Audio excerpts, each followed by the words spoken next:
prosecutor of the International Criminal Court, that is the ICC, KHARIM Khan, who joins us for this candid conversation on TV47. Thank you so much, Prosecutor, for joining us. George, thank you for having me. I'm delighted to be sitting down with you.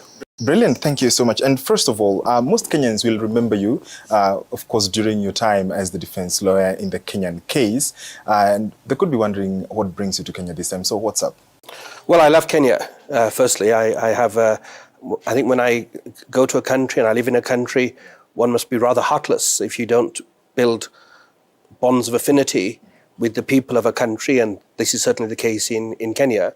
But I've been honoured by Mount Kenya University that tomorrow there's a convocation in which the students of Mount Kenya University are graduating, and the Chancellor and the Chairman and the Board have been exceptionally generous and have decided to confer on me an honorary doctorate, and so it was a good opportunity to come to accept that and say a few words about the role of justice in the ICC, and that's why I'm here. Brilliant. How does that make you feel? Well, humbled. I mean, it shows the greatness of Kenya. I don't have the honour of being an African by nationality. I don't have the honour of holding a Kenyan passport, and yet they've been so generous to honour me as an outsider, and I think this is one of the very great qualities of Kenyans. They have very big hearts, and this is something I've seen in all parts of Kenya. People, every time I've been here, and I've lived here in this country, I've been all over this wonderful land. People from all communities have been invariably kind and generous to me, and this is why it's a wonderful opportunity to come back. Indeed. And, you know, most of your interaction with Kenyans back then was in the defense. You're now prosecutor, the prosecutor of the ICC. How was that twist, first of all, for you as a person? Well, for me, it's a different challenge, but it's not a really abrupt change, because I started off in England as a prosecuting lawyer. I was a senior Crown prosecutor. I was the first member of the English bar recruited to the Yugoslav tribunal back in 96, 97. And so in that system, we prosecute and we defend in the common law system. And always I try to act on the side of justice. So the main principle is that whether you're a judge or a prosecutor or a defense counsel, act with integrity, act with courage, and act with the realization you're a servant of something much bigger than yourself. It's an officer of the court, and I think if that principle is kept at the forefront of every lawyer's mind anywhere in the world, then the wheels of justice can move effectively and gain the confidence of people. And so it's been, of course, a transition to deal with the management side of the office, to try to reform the office, to bring about the necessary change that is needed. But it's an opportunity I went into with my eyes open, and we're making good progress, inshallah. And talking about progress, the ICC issued our arrest warrants against the president of Russia, that is Vladimir Putin, and that is something that, of course, came in as breaking news across the world. How is the ICC intending to effect this? Well, the independent judges of the ICC reviewed the warrant application that I filed. They agreed with the assessment of the office that the standard of evidence was sufficient to issue a warrant, and so that warrant has the quality now of a judicial order. I am trying my best, and I've given an undertaking, God willing, that we will not be bringing cases that are not strong. This is the time when we have to show international justice is not hot air and false promises. There's a foundation to it, and I believe there was a foundation to this application. It compelled me to move in the direction that I have, and now it's for us to make sure that we keep doing our job in all situations of the world, because every human life matters equally. In the last few weeks, I've been in Bangladesh, because look at the plight of the Rohingya. I've been in the DRC. Look at the terrible suffering, 5 or different conflicts in one country of the DRC. I've been in Venezuela. I've been in Guatemala. I've been in Colombia. So we're not a one-situation court. Okay. We have to try to do better for people around the world. I'm trying to bring about with the deputy prosecutors and the men and women of the office, an office that is trying to deliver in very concrete ways based upon strong evidence and thorough, rigorous non-political investigations. And Prosecutor, how would the arrest, say, of someone like Putin and other world leaders go about? One would wonder, because the arrest warrant has been issued, but then how do you get them to arrest this? Let's just look at this. At the moment, of course, Russian Federation is a permanent member of the Security Council. These are very serious countries that have very respected places in the international community. I have great respect for the role of the Russian Federation as a founding member of the UN Charter, as a permanent member of the Security Council. But the law must apply as effectively as possible, as far as possible. And I think people that thought justice is impotent, we have examples. Look at Jean Kabanda next door in Rwanda.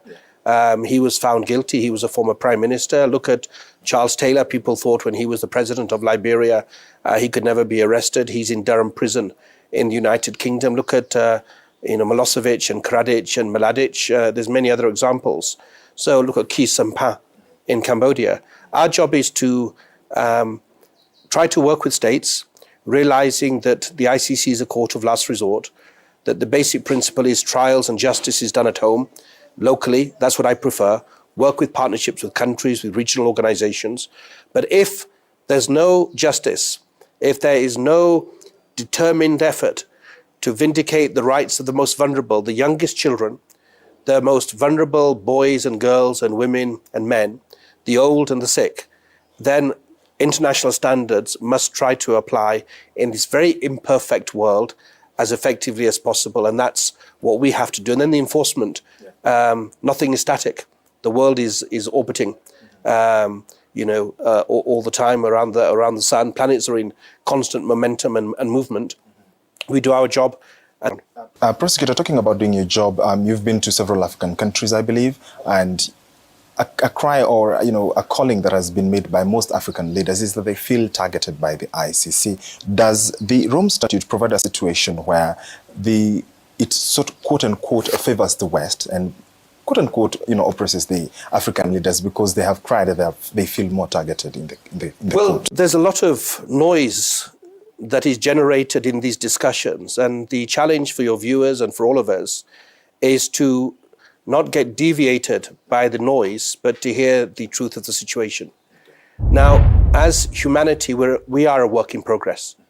There is a simple reality that there are 5 great powers that hold vetoes in the United Nations. That's a fact. Kenya does not have a veto. Pakistan, India do not have vetoes. They're not even permanent members of the Council, and the list goes on. But within this imperfect, evolving system that we have, we need to apply the law, more effectively. Now, when it comes to Africa, look at where we are. I've opened investigations in Venezuela, in the Philippines. We're looking at the Islamic State, Khorasan, and Taliban in Afghanistan. I've applied for warrants that were issued in Georgia. We have an investigation, and judges have issued warrants in Ukraine. These are not African countries. And of course, the argument goes beyond that, because before Rwanda, before the Rwandan tribunal, we had the Yugoslav tribunal. These are not African countries. Cambodia is not an African country. And in the majority of situations that the court is active in the continent, they've been referred by the states themselves. There are these exceptions, the Article 15 prior motor powers that the previous prosecutors have used. But I think in my term already, we're trying to build more partnerships with Africa. I've been invited after a gap of 17 years to the last 2 African Union heads of state summits in Addis Ababa. I've just come from the Association of Caribbean States in Guatemala with the GRULAC, the Latin American and Caribbean group. So we're trying to build partnerships everywhere, and I'm trying to create a dynamic in which it doesn't matter if it's me that's the prosecutor or it's the ICC's flag that's behind a judge. We have to find partnerships so the national authority can do better, and regional authorities, regional organizations, whether it's the East African Community or ECOWAS or any other organization, SADC, they can actually take their role as respected international entities to make sure that there's a greater protection for more of humanity from these worst violations, because what we're dealing with is not politics, actually. everything is in a political environment. But which of your viewers would support or try to defend genocide or war crimes or crimes against humanity? This continent has felt it more than any other in recent times, because we just had the commemoration of the Rwandan genocide. That was next door. And in 100 days, 800,000 people were butchered. So these are African values. Rome Statute principles are African values, and I think this is also something we need to underline. The fight for justice, Kenya has a very important and proud role to applaud itself. Look at from independence. Yeah. It was the fight, the struggle, the demand for equality. No white highlands anymore. No apartheid, no yoke of colonialism keeping people down. But a principle, as the US Constitution says, that we believe in these basic inalienable rights, that all men and women are created equal. And the Rome Statute system that now I have the responsibility of leading in terms of prosecution has to build these partnerships, and I think that's what we're trying to do. Indeed. Then one would wonder the procedure of, one, protection of witnesses at the ICC, and secondly, procedure of collection of evidence, because you've said, for instance, for the Russian case, you want to come with a watertight case before the judges. If you could just explain in a nutshell the protection of witnesses at the ICC. I have a fundamental responsibility, and as does the court, to ensure the protection of witnesses that are working with the court, and we have those protective measures. But this is, of course, in all situations, given that my basic premise that all human life matters equally in any part of the world. This is something that is as important for the Rohingya as for the people of Sudan, as for the people of Ukraine. When people speak the truth, they have a right not to be targeted with reprisals because they speak the truth, because they believe they own justice as much as anybody else, and I believe with them. I believe them on that issue. I find common cause with them on that because it's the truth. What I've said even before I became prosecutor is one needs to have a very close scrutiny about the quality of evidence you present. Before I apply for warrants, I will make sure that the assessment is that we have a reasonable prospect of conviction. There's been reports and there's been studies. It's nothing that's confidential. The previous way was a lot of reliance on testimonial evidence. We now have many other data streams, your phone, Facebook, Twitter, satellites, different types of communication and evidence is available, and we need to ingest all of them. And that applies whether it's for the Rohingya or Sudan, or whether it's for events taking place in real time in Ukraine. And this is something that law enforcement in Kenya also is dealing with.